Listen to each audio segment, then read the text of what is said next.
Hey, I've been thinking this week about being interrupted. And I actually just started the sermon, and I told a great story. And Artha jumped up and said, Kaz. And I was like, you can't do that. She interrupted me. And but I guess, I needed sound, so that'd be good. Anyhow, I've been thinking about being interrupted.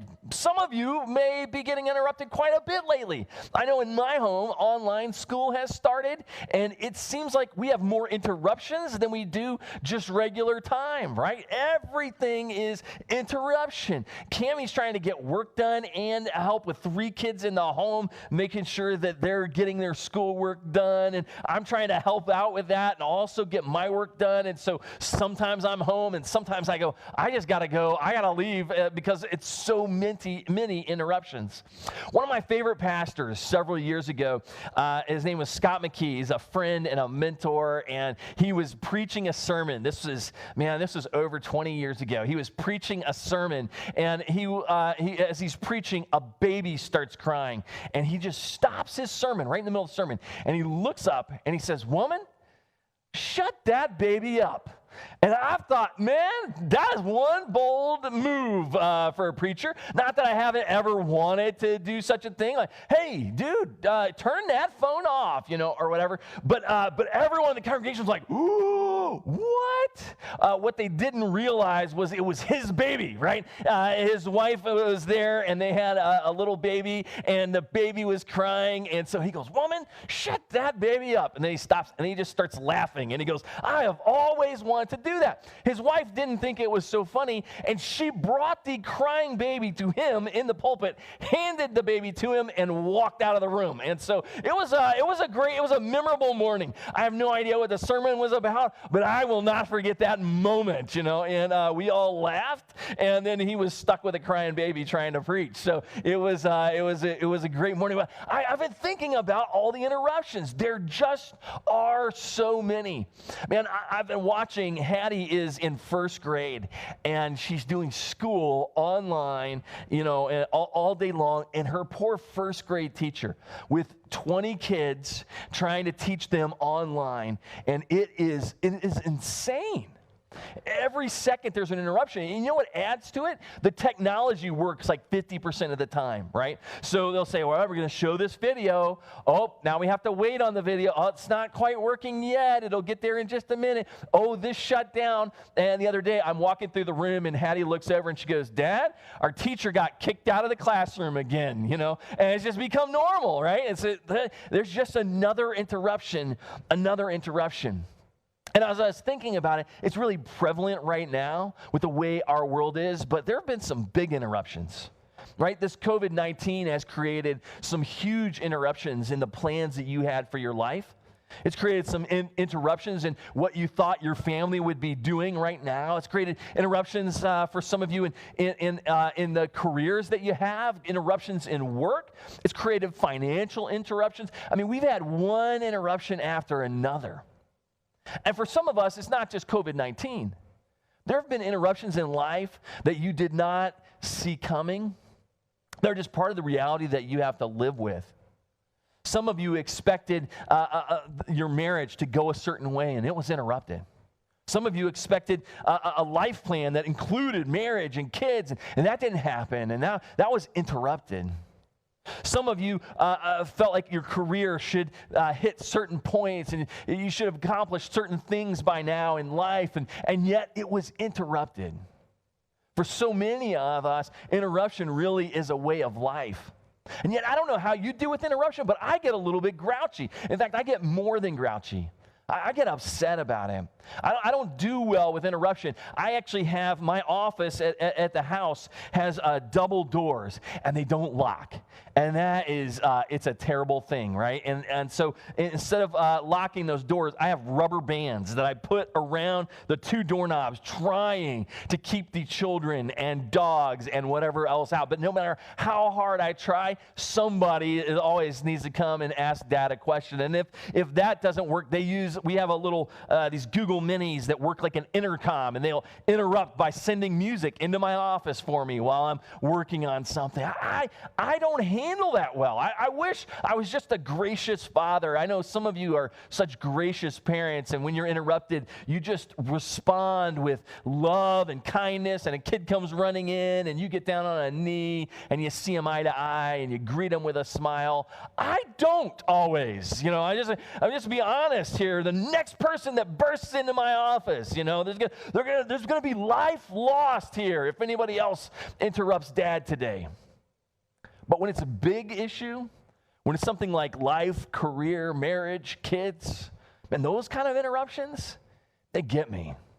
I start to get so focused on what's going on in my life and the brokenness in my life, and just wondering how in the world this is going to work out. And I hear the kind of ideas, well, it'll all be fine, but I don't believe it. I want the plans to go forward the way I designed them. And so I want to look today at a scripture about interruption. Would you turn with me? This is Mark chapter 5. So if you have a phone, pull that out and open up to Mark chapter 5. If you have a Bible, grab that. If you're on the online environment, you can click right there, Mark chapter 5. In Mark chapter 5, we have the stories of Jesus. And I love the Gospel of Mark. Mark, his favorite word is immediately, right? He wants to go fast. Mark tells you a whole bunch of little stories, and they're all full of action. He's going from one thing to the next to the next. Immediately this happened. Immediately that happened. Immediately this happened. And what's going on in the story of Jesus is Jesus and his disciples are in this area around the Sea of Galilee, and they're all up in that region. That's kind of Jesus' home region, and doing all kind of ministry to people, and yet the crowds keep getting around them, and they almost can't get away. In fact, a couple different times Jesus says, hey, we're going to go away. We're going to sail to the other side of the Sea of Galilee. We're going to get away from the crowds. But the Sea of Galilee is not that big. It's a lake, not really an ocean, right? And so what the scripture tells us is that the people saw him going and actually ran around and were there waiting for him when they got to the other side. Like they just couldn't get away. It was one story after another of interruption. And they'd gone to the other side of the Sea of Galilee, and Jesus here, he casts the demons out of this guy whose life his life had been destroyed, and Jesus brings us healing by sending the demons out of him. That's a great story. It's a long story. We're not going to do that one today, but that's what happened just before this. He was in the Decapolis area. And then he's going to get in a boat and go back to the other side. So the Decapolis area is like the far side. It's not where the Jewish folks lived. It's where the Roman people kind of lived in that area. And he comes back across the Sea of Galilee. And this is what it says. Mark chapter 5, verse 21. Chapter 5, 21. When Jesus had again crossed over by boat to the other side of the lake. Now, here's one key thing I just like to throw out there. Mark wants to put in there that it was by boat that he crossed over. Do you know why? Because another story is him crossing over on his feet, right? Walking across. Jesus is one of the few people you have to tell how he actually got across the sea there. So anyhow, he crossed over by boat. When Jesus had crossed over by boat to the other side of the lake, a large crowd gathered around him while he was by the lake. Then one of the synagogue leaders named Jairus. Now, this is an important person, right? Jairus is a leader of the synagogue. That's the local church for the Hebrew people. This is an important gathering. He's an important person in the town. He would have been an important person politically, but he's an important person religiously. This is somebody that matters. And so then one of the synagogue leaders named Jairus came, and when he saw Jesus, he fell at his feet. He pleaded earnestly with him, "My little daughter is dying. Please come and put your hands on her so that she will be healed and live." And so Jesus went with him. Now, I love this story. You got to understand, Jesus is doing ministry in this area, but the Jewish people, the Jewish religious leaders of the day, well, they're not so sure about Jesus. Jesus is bringing something new, and it's something different, and it doesn't quite match up. And the religious leaders of the day are getting antsy and upset about this. And Jesus, as he's trying to bring this message to God's people, it's not going all that well. I mean, he has a great following. A lot of people are hearing Jesus' message and following him, but the religious leaders, man, they're starting to get upset. They're starting to get angry. He's starting to hear charges like that he is almost in blasphemy, right? He's claiming the authority of God, and they don't know what to do with this. And so for Jesus, this is an incredible opportunity. I mean, think about this. Finally, an insider, finally, one of the religious leaders is coming to Jesus and asking for help. It's like an open door, right? The door is cracked open. This is going to be good. Jesus finally gets to bring his message to the inner circle. And so Jesus goes with him. But now listen to this story. This is verse 24. Jesus went with him. A large crowd followed him, and they pressed around him. And a woman was there who had been subject to bleeding for 12 years. She had suffered a great deal under the care of many doctors and had spent all she had. Yet instead of getting better, she grew worse. I want to stop for just a second, because Mark, he likes fast action. He likes things moving. Luke, the writer of Luke, he was a doctor. And it's interesting because this story shows up in Luke. Now you see, Mark says this woman had spent all that she had on doctors, and she did not get better. She actually got worse. Do you know how Luke describes the story? He says the doctors had done all they could, and they could do no more, right? Just totally different perspective. I love that because our gospel writers are real people writing from their perspective about what God had going on in the world. And so Mark, he's not so much. He's not a doctor, right? He doesn't approach it that way. She had spent all she had on those quacks. I mean, basically is what Mark's saying, right? And she got worse. Verse 27. When she heard about Jesus, she came up behind him in the crowd, and she touched his cloak, because she thought, if I just touch his clothes, I will be healed. Immediately, her bleeding stopped, and she felt in her body that she was freed from her suffering. At once, Jesus realized that power had gone out of him. He turned around in the crowd and asked, "Who touched my clothes?" Now, this is kind of a crazy story, but I want you to kind of get what's going on here. There's some important things that are happening. In each of these stories, the person in the story that needs healing is unclean in one way or another, according to the religious laws. And Jesus is going to break those boundaries. We're not going to focus on that part of this today, but that's an important part that there was touch that was involved, and what was going on in her life made her unclean in the religious eyes. And yet Jesus doesn't care. But listen, he feels this power go out of him. He knows that he's been touched, and he looks around and he goes, "Who touched my clothes?" Jesus stops. Now, do you remember what Jesus was doing, right? He wasn't just hanging out with a crowd. He wasn't having lunch. He was on his way to the religious leader's daughter, his little daughter, this precious little girl who was dying. And he was on his way to their house to take care of this little girl when he's touched. And Jesus stops. "Who touched my clothes?" Now, I like his disciples, their answer, right? Jesus. This is verse 31. "You see people crowded against you," his disciples answered, "and yet you ask, 'Who touched me?'" They're like, "Come on, man. We're in a crowd. There are thousands of people. How can you even ask this?" But Jesus kept looking around to see who had done it. And then the woman, knowing what had happened to her, came and fell at his feet, and trembling with fear, told him the whole truth. And he said to her, "Daughter, your faith has healed you. Go in peace, be freed from your sufferings." Jesus stops. It's important to Jesus that he knows who she is. It's important to Jesus that he connects with her, that he gives her time. That wasn't just about a healing, but he frees her. He sends her off. He does ministry with her.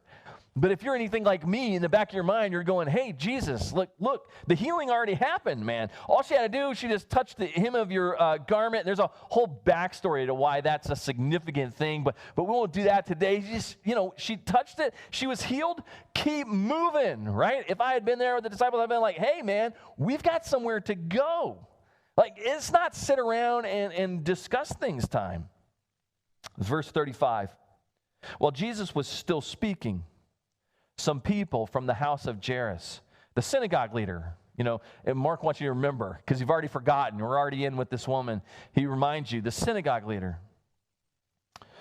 They said to him, your daughter is dead. Why bother the teacher anymore? Overhearing what they said, Jesus told him, don't be afraid, just believe. He did not let anyone follow him except Peter, James, and John, the brother of James. And when they came to the home of the synagogue leader, Jesus saw a commotion with people crying and wailing loudly. This was part of the ceremony of the time and the way they would mourn. And he went in and he said to them, why all this commotion and wailing? The child is not dead, but only asleep. But they laughed at him. After he put them all out, he took the child's father and mother and the disciples who were with him, and he went in where the child was. And he took her by the hand, and he said to her, Talitha cum. Now, Mark wants to hold on to the language. This is Aramaic. So the official language of the area would have been Greek. The Romans spoke Greek. But then within the Hebrew nation, the official language was Hebrew. But locally, they spoke Aramaic. This would have been the language that this little girl would have known. And so Jesus comes to her language. Now, here's another thing. If you're a teacher of the law, if you're a rabbi, if you're someone that follows the law to its extreme to be holy, you're not allowed to touch anyone that's dead. That makes you unclean. And so it's important that Jesus not only speaks her language, but he reaches out and grabs her hand. And he says these words, which mean, Mark gives us a translation, which mean, little girl, I say to you, get up. Immediately the girl stood up and began to walk around. She was 12 years old. I like that little detail. I don't know why it matters, but it's just real, right? These are real people, a real story. She was 12 years old. At this, they were completely astonished. And he gave strict orders not to let anyone know about this. And he told them to give her something to eat. There's so many great details. Mark's always telling, when he does a miracle, in Mark's gospel, when he does a miracle, he's always saying, don't tell anyone, don't tell anyone. Because there's going to be this revealing of who Jesus is. And it takes place over time. And it comes out over time. And so Jesus is always saying, don't tell anyone. But listen to just the little details. She was 12. And when she got up, when she was resurrected, even if she was only asleep, the actual word there for sleep is coma, right? So that's a Greek word, coma, which sometimes is translated, is used for death. It's not their primary word for death, but if she was in a coma, that's actually the word used, then, what do you need when you wake up from something like that? You need some food, she's 12, she's growing, she needs a little bit of food. So there's all these details that I love in this story. But what captures me with this story is the interruption. That Jesus has a place to go and it's important. He has a plan. He's got an open door that he needs to take care of. And it's not like it's some terrible ambition, right? There's a little girl who's in need. And in the midst of going to take care of this little girl for this important religious leader, there's an interruption. And Jesus stops. And I don't. But Jesus stops, and he doesn't go, well, she's healed. The healing's done. Just keep on going. Jesus goes, no, wait. Who touched me? If I'm one of the disciples, I'm getting so antsy at this moment. Why does it matter, right? We've got a place to be, but Jesus opens his arms to the interruption. And you know what it takes for that? There has to be this incredible trust. You've got to know that God's actually in control. You've got to get it, that God's at work and that God has this. And God's got something more for this. And when he thinks about this little daughter, this Jairus' daughter, he's got to have this trust. You know, there's this line when they say, hey, Jairus, your daughter's already dead. You remember that line? It's back in 36. Jesus overheard them when they said, Jairus, your daughter's already dead. Don't worry about it. And Jesus overheard them and he said, don't be afraid. Just believe. There's this trust thing. And I think that's probably the hardest part of it for me. When the interruption comes, I want to just keep bulling forward.